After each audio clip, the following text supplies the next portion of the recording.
Nah, hari ini saya akan melanjutkan tentang project time management. Jadi kalau kita refresh lagi, dalam suatu pengelolaan project itu ada 3 hal utama ya yang harus menjadi perhatian.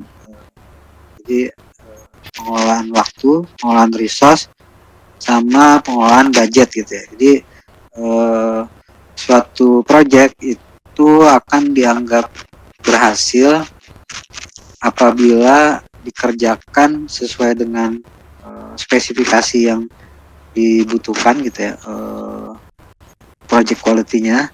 Terus yang kedua, dilaksanakan sesuai dengan budget yang tersedia.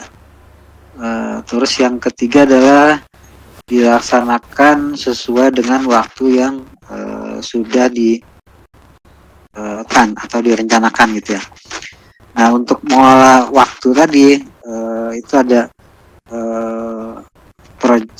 project time management istilahnya gitu ya, pengelolaan waktu. Jadi bagaimana sih kita mengelola suatu project supaya sesuai dengan jadwal ya. Jadi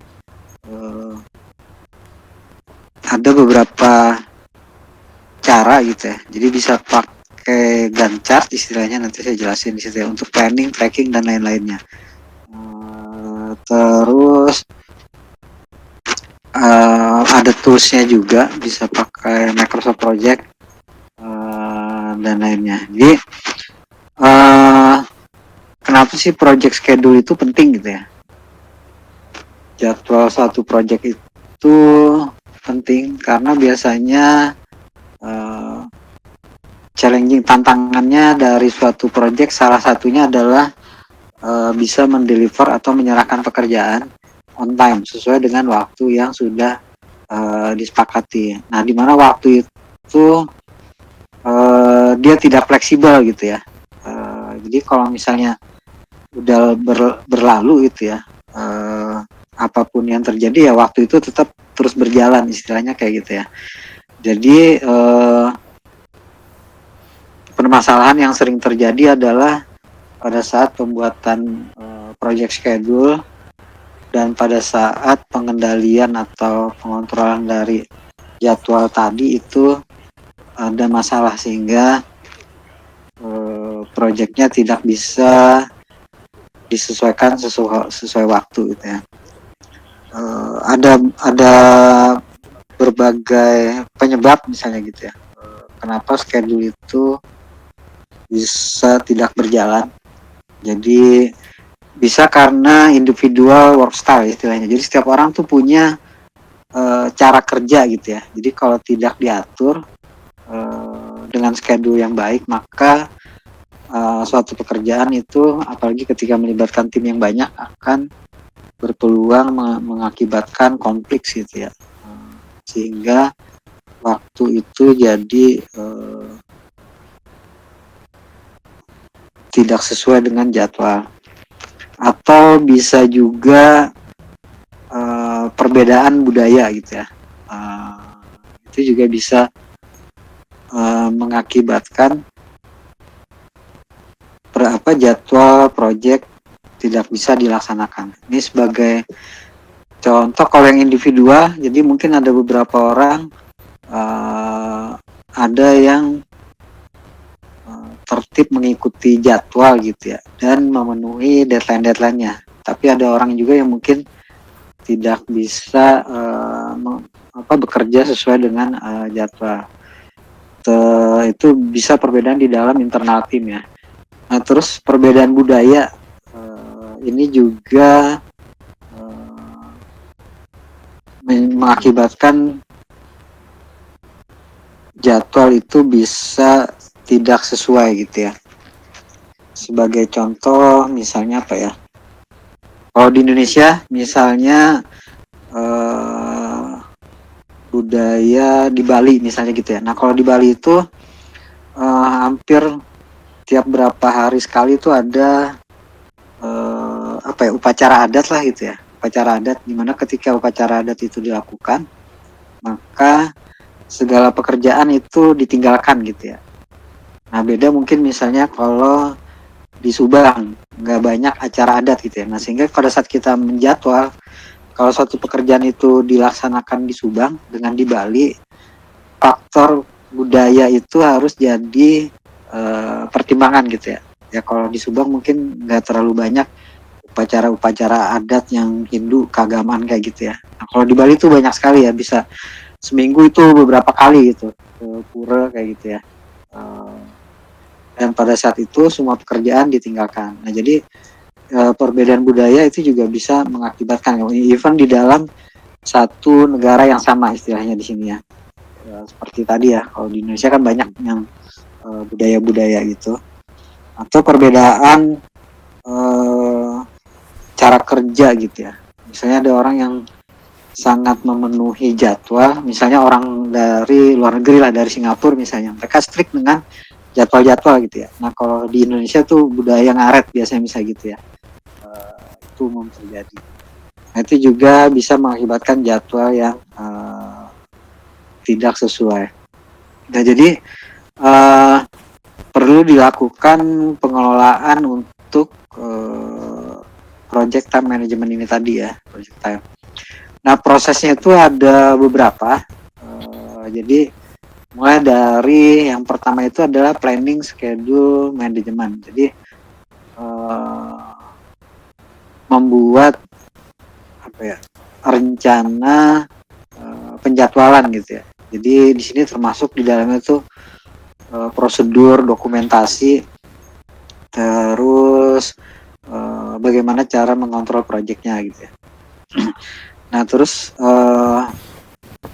yang kedua adalah defining activity atau mendefinisikan aktivitas-aktivitas yang spesifik terhadap suatu project gitu ya, dimana tim members ataupun semua pihak yang terkait harus memenuhi jadwal-jadwal tadi gitu ya, atau harus melakukan aktivitas tadi sehingga bisa menghasilkan deliverables, hasil pekerjaan yang sesuai. Jadi yang pertama itu adalah defining activities. Contoh misalnya gini, kalau kita membuat rumah, nah aktivitasnya apa aja sih gitu ya? Aktivitasnya itu misalnya membuat pondasi, itu adalah aktivitas ya. Yang kedua mungkin membangun tembok-tembok gitu ya. Yang ketiga membangun atap, nah itu adalah aktivitas. Terus masang keramik gitu ya, masang kusen jendela, masang pintu dan lain-lain, itu adalah aktivitas. Jadi spesifik gitu ya aktivitas itu. Kalau di project IT, aktivitas itu biasanya tergantung metodologinya, tapi secara umum tuh ada requirement analysis, misalnya analisa kebutuhan. Yang kedua adalah perancangan gitu ya. Yang ketiga coding. Yang keempat testing. Yang kelima itu bisa maintenance gitu ya. Itu adalah aktivitas-aktivitas utama gitu ya di dalam suatu project IT. Nah kemudian yang ketiga adalah yang dilakukan, proses yang dilakukan itu ada sequencing activities atau mengurutkan gitu ya aktivitas-aktivitas tadi. Jadi mengidentifikasi relasi antara satu aktivitas dengan aktivitas yang lainnya. Sebagai contoh misalnya kalau kita bangun rumah tadi ya, aktivitasnya kan tadi ada membangun pondasi, terus bikin lantai gitu ya, terus membangun tembok-temboknya, terus buat atap, terus masang kusen jendela, terus apalagi ya, masang atap genteng kayak gitu ya, dan lain-lainnya. Nah aktivitas tadi harus diidentifikasi dan dibuat relasinya, jadi urutannya. Jadi kalau misalnya tadi kita membangun rumah, itu urutannya pasti dari membangun pondasi dulu gitu ya. Nggak mungkin misalnya tiba-tiba loncat bikin atap dulu gitu ya. Nah itu adalah mengurutkan. Jadi mana yang duluan dibandingkan yang lainnya, mana yang bisa paralel, misalnya kayak gitu. Nah terus setelah mengurutkan, selanjutnya adalah mengestimasi resource atau sumber daya yang dibutuhkan untuk setiap aktivitas tadi gitu ya. How many resource a project team should use to perform project activities. Jadi jumlah orang dan toolsnya ya dalam suatu aktivitas tadi. Nah terus setelah menentukan resource, menentukan durasi dari setiap aktivitas. Jadi aktivitasnya sudah di list, diurutkan, resource untuk setiap aktivitasnya sudah ditetapkan. Setelah itu kita menentukan durasinya. Sebagai contoh misalnya membuat fondasi itu butuh berapa lama sih gitu ya, 2 minggu misalnya. Terus bikin tembok-tembok butuh berapa lama, misalnya 2 bulan. Bangun atap rumah itu butuh waktu berapa lama gitu ya, misal 3 minggu gitu. Kalau di pekerjaan IT misalnya melakukan requirement analysis mungkin butuh waktu 2 minggu. Perancangan butuh waktu 1 bulan. Coding 3 bulan, testing 2 minggu misalnya. Nah, itu adalah melakukan estimasi durasi dari suatu aktivitas. Nah setelah itu baru membuat jadwal gitu ya. Jadi dengan menganalisa urutan aktivitas, terus resource dan durasinya tadi ya, dibuatlah jadwal. Jadi ini adalah rencana pekerjaannya. Nah terus yang terakhir adalah controlling the schedule. Jadi kalau jadwal sudah dibuat, kemudian bagaimana mengelola dan mengatur perubahan-perubahan yang terjadi sepanjang proyek sehingga jadwal tetap bisa dilaksanakan gitu ya. Nah, jadi ini gambaran aktivitasnya. Jadi ada yang di tahapan planning istilahnya gitu ya. Planning tadi sampai dengan develop schedule ya. Jadi mulai dari mendefinisikan aktivitas, mengurutkan aktivitas, mengestimasi kebutuhan resource dalam setiap aktivitas, terus mengestimasi durasi dan membuat jadwal. Ini di fase perencanaan, jadi di awal project gitu ya.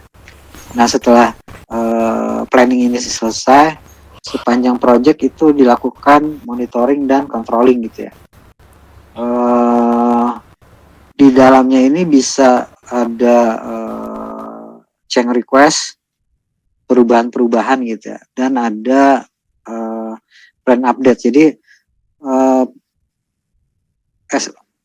estimasi awal dari pelaksanaan misalnya durasi, resource dan lain-lain itu bisa berubah sepanjang pelaksanaan proyek. Nah pada saat monitoring dan controlling lah itu dikelola gitu ya, sehingga project start sampai finish ini waktunya nggak geser gitu ya. Jadi planning schedule management atau merencanakan jadwal tadi, bagaimana sih caranya gitu ya. Jadi ada beberapa cara ya untuk membuat jadwal. Jadi misalnya tadi bisa projecting use expert judgment, analytical teknik dan meeting gitu ya, untuk membuat schedule.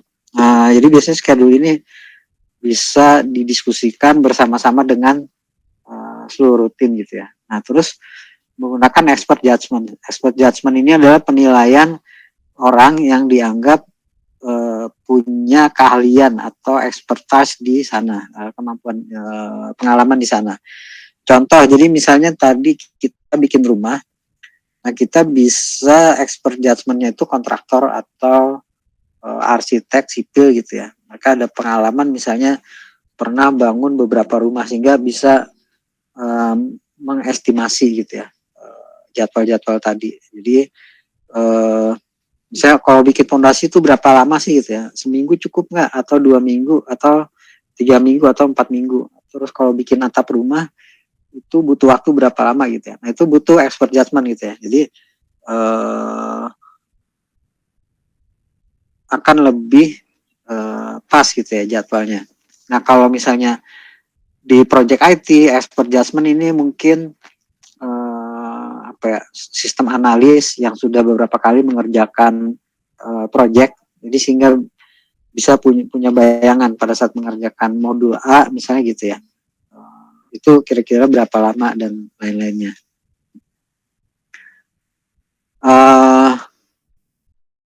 Planning schedule, oke. Ini balik lagi pada saat untuk mendefinisikan activity, ini biasanya dibuat dalam bentuk WBS istilahnya, work breakdown structure. Jadi work breakdown structure itu adalah struktur pecahan dari si project. Jadi suatu project diturunkan menjadi beberapa tas-tas kecil gitu ya, tas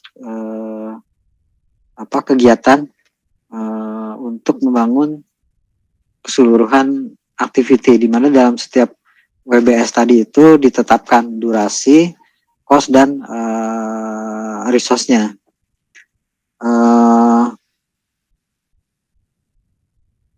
Di WBS ini juga biasanya ada penjelasan apa yang akan dikerjakan, cukup detail gitu ya di sini ya. Itu adalah di fase defining activity. Nah kalau setelah activity ini diturunkan jadi tas tadi WBS, biasanya dibuat list, activity list gitu ya. Ada namanya, terus brief description-nya, deskripsi ringkas, terus ada activity attribute gitu ya. Jadi ada beberapa atribut dalam suatu activity list. Jadi ada predecessor istilahnya. Predecessor itu adalah aktivitas yang mendahului aktivitas tersebut. Jadi kalau misalnya membuat fondasi rumah, nah ada aktivitas yang mendahuluinya enggak? Kalau misalnya nggak ada berarti itu adalah awal gitu ya. Tapi kalau misalnya kita membangun tembok gitu ya, nah predecesornya apa? Oh bikin fondasi rumah dulu gitu ya, baru bisa bikin tembok. Itu adalah predecessor. Kalau successor itu adalah setelahnya. Jadi misalnya setelah membangun fondasi,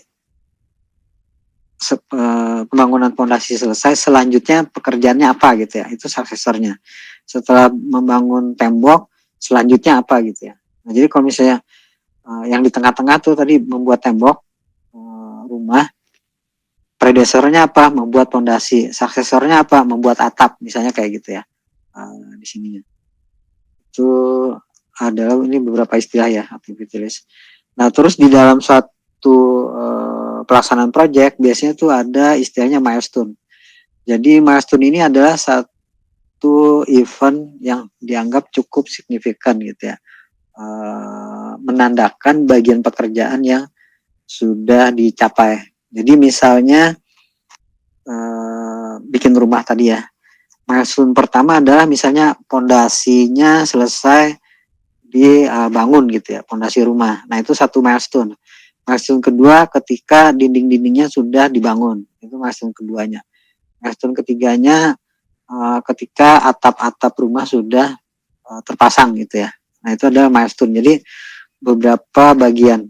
Kalau di pekerjaan IT misalnya milestone itu adalah requirement analisis sudah dilakukan. Nah itu satu milestone. Perancangan aplikasinya sudah dilakukan, perancangan database-nya sudah dilakukan, itu satu milestone ya. Terus coding modul A sudah dilakukan, itu bisa jadi milestone. Coding modul B sudah dilakukan, itu satu milestone lagi. Testing modul A sudah, itu milestone juga gitu. Atau keseluruhan testing sudah dilakukan, itu satu milestone. Jadi satu milestone itu bisa satu pekerjaan, satu aktivitas, atau biasanya terdiri dari beberapa aktivitas ya, dan banyak pekerjaan yang harus dilakukan untuk mencapai satu milestone gitu ya. Jadi bisa pakai tools untuk membuat schedule dan memonitornya. Jadi itu tadi ya contoh-contohnya. Nah, yang setelah milestone sequencing activities ya. Jadi salah satu proses manajemen tadi kan adalah mengurutkan aktivitas. Jadi aktivitas-aktivitas tadi biasanya ada dependensi, ketergantungan atau relasi gitu ya. Itu yang akan menjadi urutan dalam suatu project. Nah, dependensi ini harus ditetapkan supaya kita bisa melakukan critical path analysis istilahnya gitu ya. Jadi kalau dependensi itu adalah ketergantungan antara satu tas dengan tas yang lain gitu ya. Biasanya ada 3 jenis gitu ya. Mandatory atau discretionary atau external dependency ya. Kalau mandatory itu normalnya adalah ketergantungan yang memang apa ya, secara umum itu pasti terjadi lah gitu ya. Jadi kalau misalnya tadi kita bangun rumah, ya mandatorinya adalah bikin fondasi dulu gitu ya, baru bisa bikin tembok. Nah, itu adalah mandatori gitu ya. Bikin temboknya dulu baru bisa bikin atap, itu adalah mandatori itu ya. Nah, terus bisa juga ada tambahan-tambahan lagi nih ya. Dependensi itu discretionary-nya adalah sifatnya tidak mandatori tapi yang disepakati oleh tim ketergantungannya gitu ya.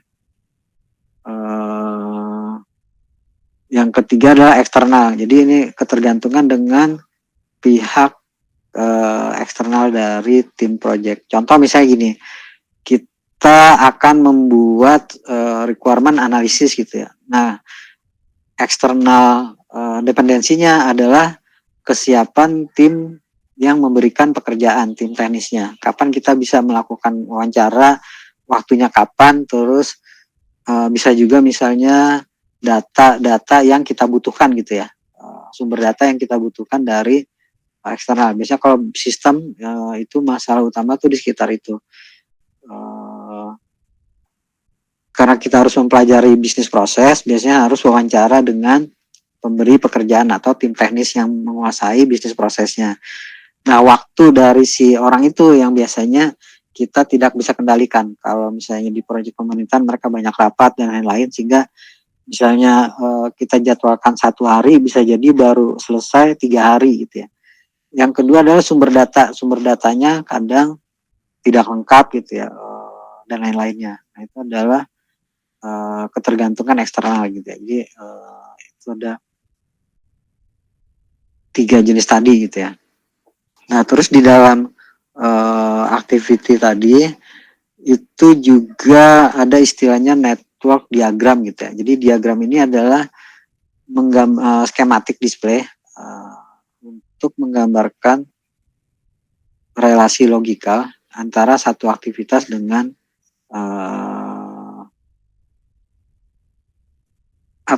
aktivitas yang lain. Formatnya ada yang arrow, ada yang PDM ya. Nah, yang umumnya kalau yang network diagram yang arrow itu aktivitasnya ada di arrow-nya. Di sini aktivitas A itu berapa hari gitu ya. Ini node-node-nya adalah titik-titik temunya.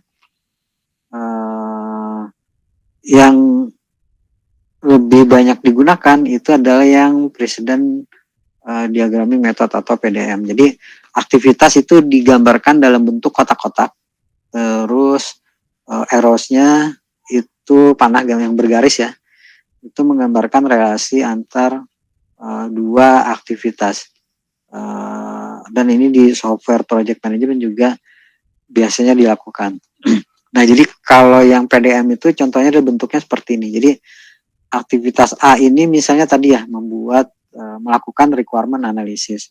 Aktivitas B ini adalah melakukan perancangan gitu ya. Di sininya. Nah, ini bentuknya ya seperti ini. Jadi kotak ini aktivitas A, aktivitas B gitu ya. Nah biasanya tuh ada 4 bentuk dependensi di PDM ini ya. Yang pertama itu finish to start gitu ya. Jadi task B, kegiatan yang B itu baru dapat dilakukan kalau yang A ini sudah selesai.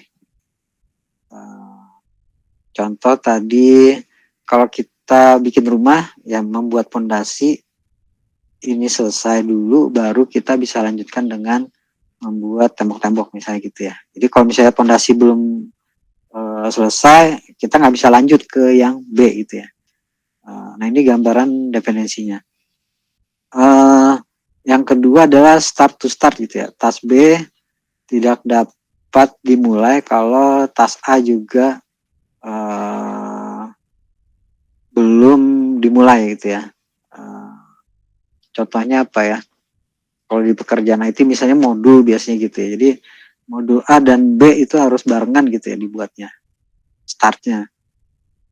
Atau bentuk yang ketiga tuh finish to finish, kaitannya antara aktivitas A dengan B. Jadi task B ini itu belum bisa diselesaikan kalau yang A-nya belum selesai. Nah terus yang ketiga tuh start to finish ya. Jadi pekerjaan B ini belum dianggap selesai kalau yang A-nya belum dimulai gitu ya. Tapi yang paling umum mungkin bentuknya adalah finish to start, seperti ini ya penggambarannya. Ini contoh network diagramnya. Jadi ada aktivitas A, B, C gitu ya. Ini berapa hari, durasi dan lain-lainnya. Ini bentuk networknya ya. Nah terus dari aktivitas-aktivitas ini itu tadi yang harus dilakukan adalah melakukan estimasi resource dari setiap aktivitas tadi. Resource itu biasanya adalah people atau orang gitu ya. Yang kedua peralatan. Yang ketiga adalah materials. Kalau di pekerjaan IT itu lebih banyak people lah, orang gitu ya. Kalau equipment itu mungkin standar semuanya pakai laptop cukup gitu ya. Kalau pekerjaan rumah mungkin ini beda lagi gitu ya di sini ya. Jadi pada saat aktivitas tadi ditetapkan, kita bisa mengalokasikan resource-nya. Jadi misalnya requirement analisis itu kita butuh berapa orang nih, sistem analis 3 orang misalnya kayak gitu ya. Atau coding aplikasi A gitu ya. Itu butuh berapa orang sih gitu ya? 3 orang, 4 orang, 5 orang gitu ya.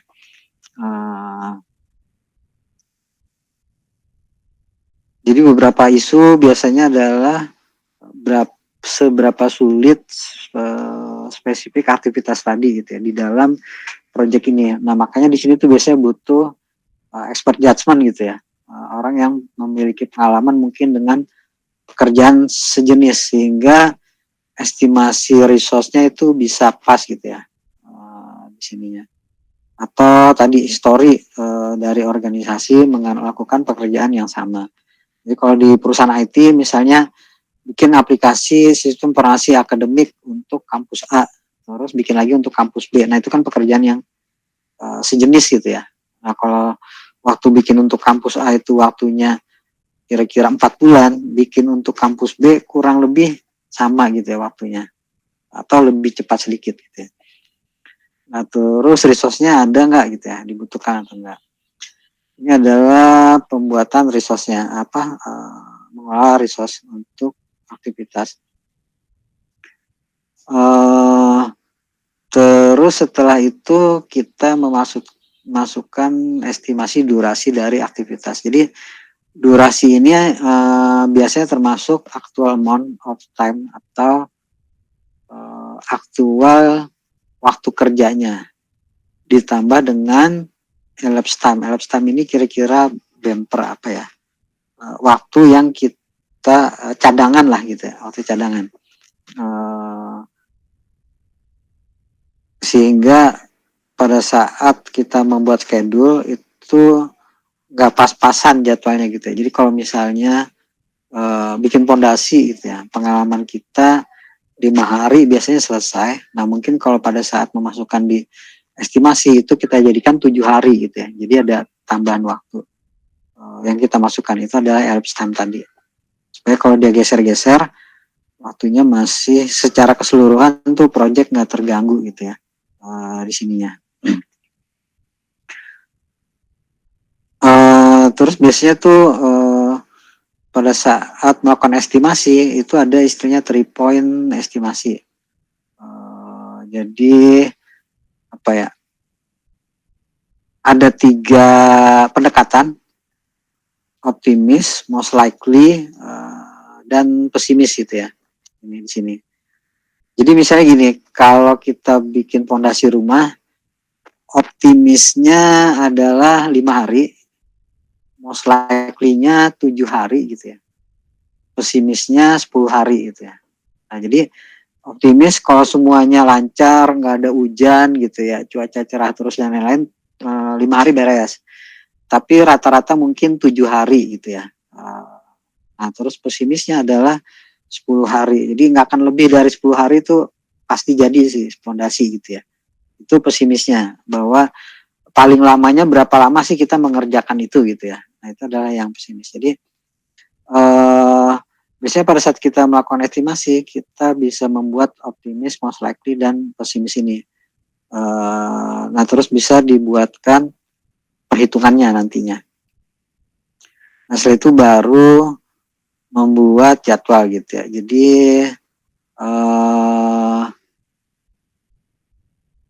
dengan jadwal itu dibuat berdasarkan proses-proses yang tadi ya, define activities, mengurutkan, menentukan resource, dan menentukan durasi gitu ya. Nah, terus kita masukkan ke jadwal. Secara keseluruhan tujuan akhirnya adalah membuat jadwal project yang realistis gitu ya, sebagai basis untuk monitoring project keseluruhan dalam waktu yang sudah ditetapkan. Jadi toolsnya itu ada beberapa gitu ya, tekniknya. Jadi yang paling sering Gantt chart, terus yang kedua critical path analysis gitu ya.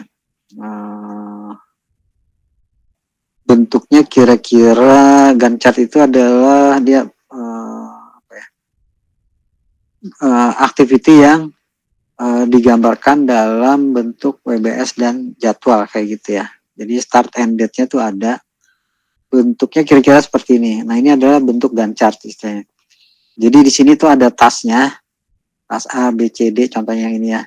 Task A ini dikerjakan, misalnya ini 1 hari gitu ya. Task yang B ini contohnya ini 2 hari. Task yang C ini tuh 2-3 hari gitu ya. Nah, ini adalah bentuk Gantt chart-nya. Ini gambaran bentuk Gantt chart. Di sini juga ada arrow-nya yang menghubungkan dependensi ya.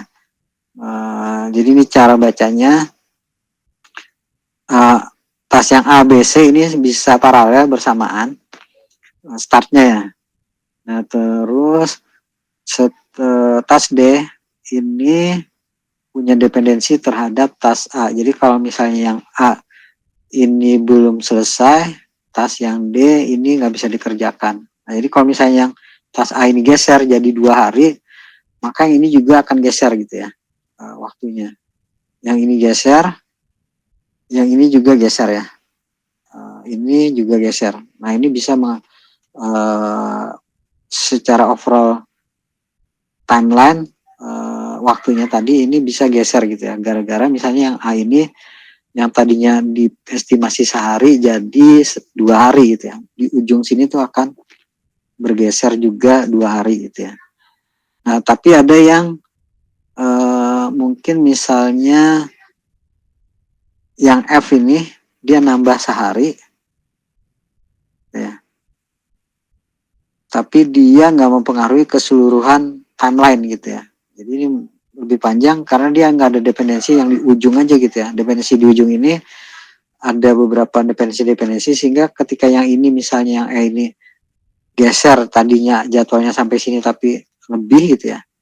dia nggak akan mempengaruhi project secara keseluruhan. Nah ini jadi PET ini harus kita perhatikan gitu ya.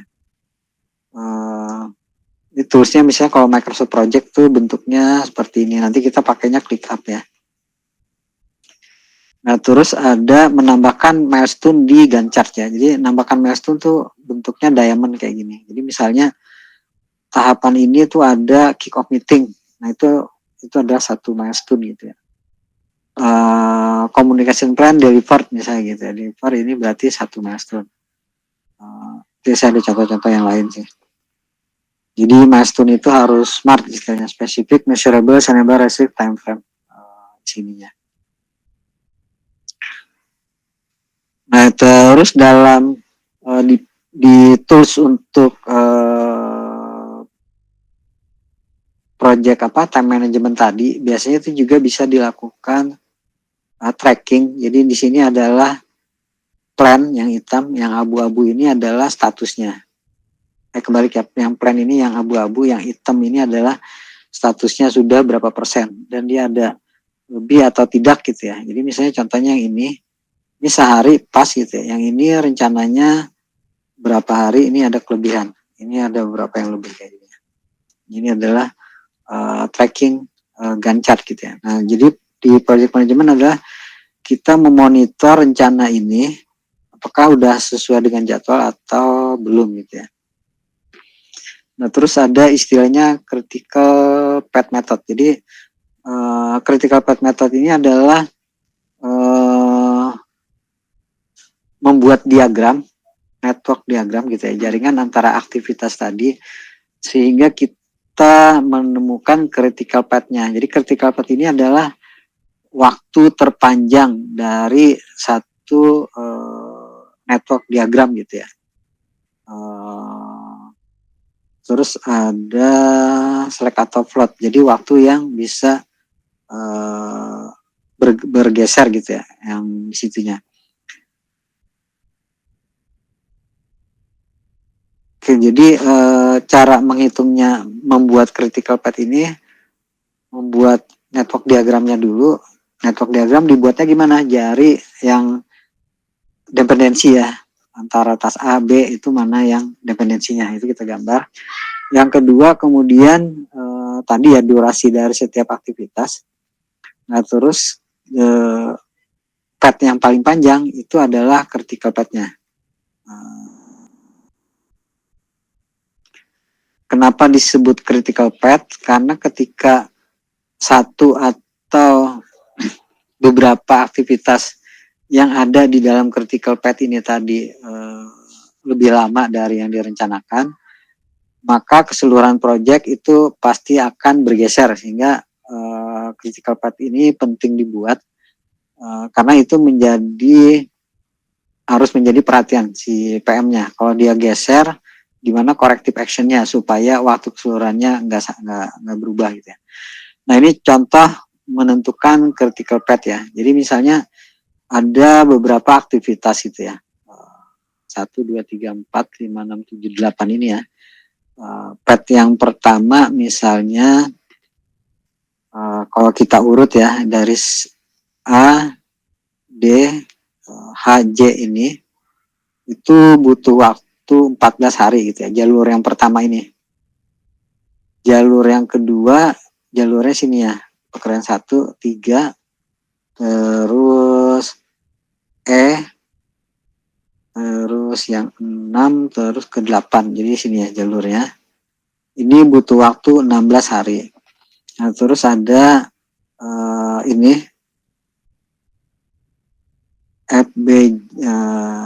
BFJ ini ya. Ini butuh waktu 2 tambah 4 tambah 3. Ini 9 hari yang ini nih. Pet yang ini. Terus yang ini 3 tambah 6 tambah 2 tambah 3 gitu ya petnya. Ini 14 hari. Nah jadi kalau kita lihat critical path-nya adalah yang paling besar 16 hari gitu ya. Critical path-nya adalah yang B, E, H, J gitu ya. Karena ketika misalnya contoh yang B ini jadi 3 hari, maka keseluruhan project itu akan bergeser 1 hari juga gitu ya, nambah. Nah jadi yang perlu diperhatikan, B nggak boleh geser gitu ya, nggak boleh geser, dan seterusnya, sehingga critical path-nya ini masih di dalam tidak lebih dari 16 hari ini gitu ya. Nah kalau misalnya yang F ini boleh nggak jadi 5 misalnya gitu ya, dari 4 jadi 5 boleh, karena kalau kita jumlah ya, 2 tambah 5 7, kesini 3, jadi masih ada spare, karena yang paling panjangnya kan 16 hari, jadi keseluruhan pekerjaan itu 16 hari harus selesai dari critical path-nya ini ya, yang path paling panjang.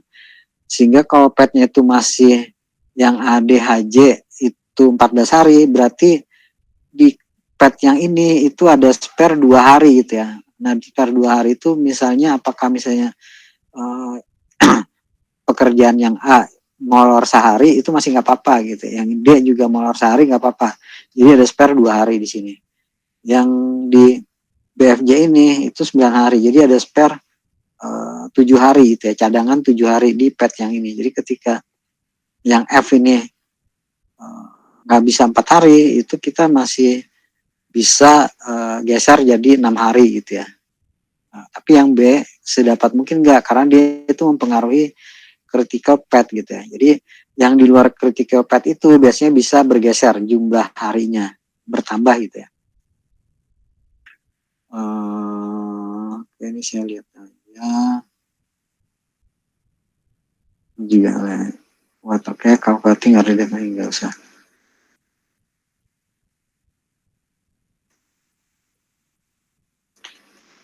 Nah jadi pada saat pelaksanaan monitoring dan controlling, critical path ini harus selalu kita update gitu ya, karena untuk meyakinkan bahwa si critical path-nya ini masih dalam waktu yang sudah tersedia ya, sininya. Ini saya lewat aja. Oke, multitasking dan lain-lain. Oke. Ini per formula. Oke. Nah juga di lain selain yang Gantt chart, biasanya juga ada kalau dulu itu PERT ya namanya, per chart. Per chart ini adalah tadi berapa sih kira-kira durasi dari suatu aktivitas. Nah jadi pada saat tadi kita menetapkan aktivitas, misalnya ada waktu optimisnya, ada waktu most likely-nya tadi ya, ada pesimisnya. Contohnya misalnya ini, satu aktivitas itu kita optimis bisa dikerjakan 8 hari. Tapi most likely-nya 10 hari kira-kira gitu ya. Dan paling pesimisnya adalah 24 hari. Nah sehingga ini ada rumusnya ya. Berapa sih weights-nya gitu ya. Average-nya optimis ditambah 4 kali yang most likely plus yang pesimis dibagi 6. Jadi misalnya optimisnya 8, most likely-nya 10, terus pesimisnya 24. Di network diagramnya itu kita tulis yang 12-nya berdasarkan rumus ini ya. Jadi kira-kira berapa sih rata-ratanya gitu ya dari 3 perkiraan tadi. Jadi adalah 12 hari gitu ya. Jadi kita nggak pakai yang optimis, nggak pakai yang most likely atau yang optimis, yang pesimis apalagi gitu ya. Nah ini dari perhitungan ini, sehingga perkiraannya adalah 12 hari gitu ya. Ininya di network diagram yang dimasukkannya di sini ya. Terus schedule control suggestion. Jadi ada beberapa saran untuk mengendalikan jadwal gitu ya. Reality check. Jadi jadwal harus selalu kita cek realnya, kondisi realnya. Jadi misalnya tadi bikin fondasi itu contohnya kita rencanakan 2 minggu gitu ya. Nah seminggu pertama kita cek, minggu kedua kita cek harusnya selesai ya. Itulah kita membandingkan antara realnya dengan jadwal. Minggu pertama harusnya udah 50% gitu ya, sehingga di minggu kedua selesai 100%. Tapi kalau misalnya di minggu pertama baru 30%, ada kemungkinan akan molor atau kita harus take action gitu ya, supaya dia tetap selesai dalam waktu 2 minggu, jadi 100%. Take actionnya apa? Misalnya nambah resource dan lain-lainnya. Nah, ini adalah beberapa cara-caranya kayak gitu ya. Oke. Nah, kalau di dalam pekerjaan IT itu biasanya permasalahannya adalah people gitu ya, orang-orang yang mengerjakan pekerjaannya. Jadi PM tuh harus bisa empowerment, memberdayakan gitu ya, terus mendorong, motivasi, atau memberikan insentif atau mendisiplinkan gitu ya, atau melakukan negosiasi. Jadi itu adalah cara-cara untuk menjaga project. Nah, yang terakhir, using software to assist in time management. Jadi supaya network, diagram, dan yang lain-lainnya tadi ya, Gantt chart dan lain-lain itu bisa kita gunakan untuk melakukan monitoring dan controlling suatu project ya. Biasanya dibuatnya schedule tadi di dalam software gitu ya. Nah, kalau softwarenya itu bisa produknya Microsoft tuh Microsoft Project namanya. Terus sekarang itu juga banyak tools yang lain gitu ya. Jadi kalau project IT itu ada beberapa yang sering dipakai yang online ya. ClickUp atau satu lagi Jira namanya. Ini sekarang saya intro sekilas saja minggu setelah libur saya baru contohkan cara penggunaannya dari si aplikasinya. Nah, jadi itu ada aplikasi namanya ClickUp untuk membuat perencanaan project. Ini contohnya dulu yang saya perlihatkan ini ya. Jadi tadi kita bisa di dalam tools ini membuat ada beberapa aktivitas utama gitu ya. Misalnya persiapan, analisa, perancangan, coding, testing ya. Nah, di setiap aktivitas ini ada task yang harus dilakukan gitu ya.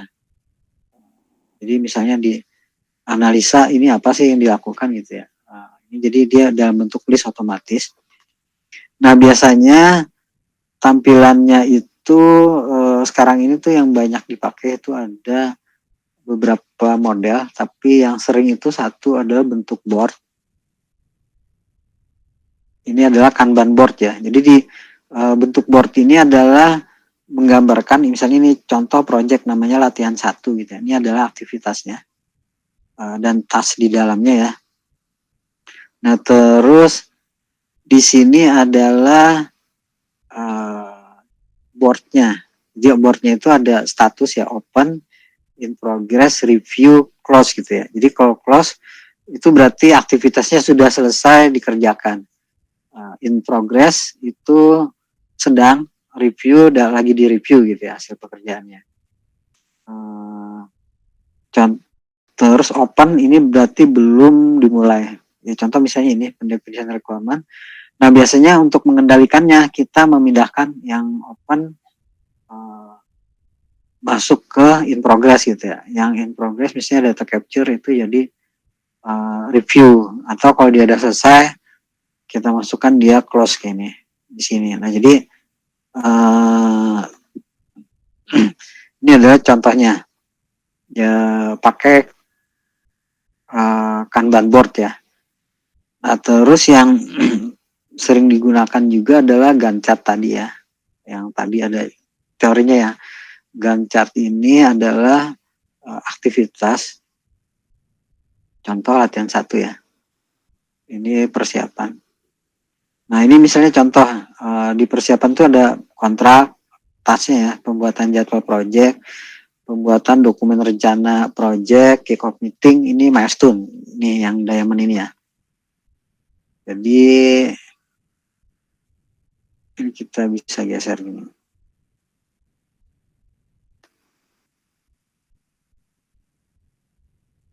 Oke. Nah, contohnya gini. Jadi misalnya milestone ini baru bisa kalau yang ini udah selesai.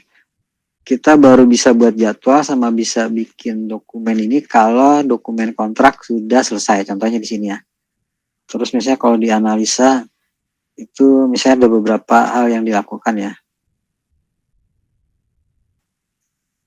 Aktivitasnya survei, use case modeling, data capture, requirement definition, pembuatan dokumen, terus ada satu milestone review gitu ya. Di ujung kalau udah selesai kita lakukan review. Nah ini contoh ini adalah task.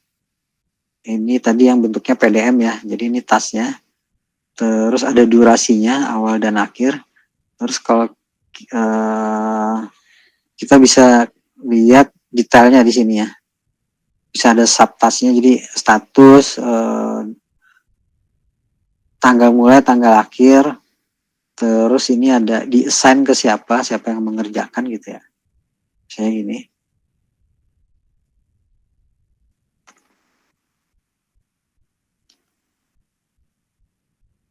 Contoh aja. Nah,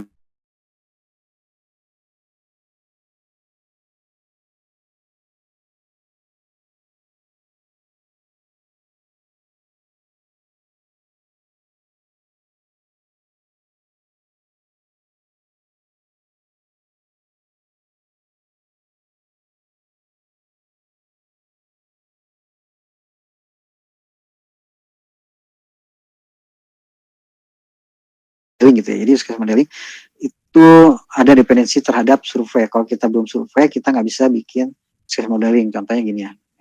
Terus ada ini ya, project milestone-nya misalnya review. Jadi kalau ini semua udah sampai dokumen jadi, dokumennya di review. Itu satu milestone misalnya kayak gitu. Jadi ada yang lain lagi. Perancangan ini apa aja sih gitu ya. Perancangan user interface, perancangan database, terus review juga di sini milestone gitu ya. Nah ini adalah contoh bentuk Gantt chart gitu ya. Ini adalah WBS-nya aktivitas gitu ya, aktivitas atau work balance structure-nya yang ini. Yang ini adalah scheduling-nya. Terus yang garis-garis ini tadi adalah dependensinya. Kira-kira jadi dari konsep-konsep yang tadi ujungnya apa sih? Ujungnya itu kira-kira kita akan bisa membuat scheduling yang kita yang di dalam itu membuat work breakdown structure atau aktivitas yang ini ya. Kemudian kita bisa melakukan menganalisa gitu ya keterkaitan antara aktivitas satu dengan yang lainnya. Terus kita tambahkan predecessor, successornya ini network diagramnya ya.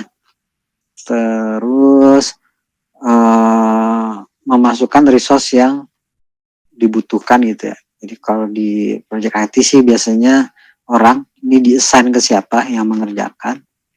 Terus ya kalau ada apa kebutuhan lain itu bisa jadi note di sini gitu ya, atau di deskripsi dan lain-lainnya. Nah yang utama kalau di sini tuh assignment-nya ke siapa gitu ya, tas-tas tadi itu, sehingga bisa dimonitor di sini statusnya udah berapa persen misalnya gitu ya, atau ini ya open, in progress, close misalnya kayak gini.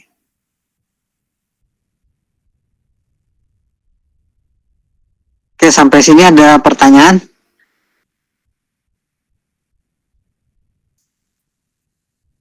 Kalau tidak ada pertanyaan yang untuk minggu ini mungkin cukup ya.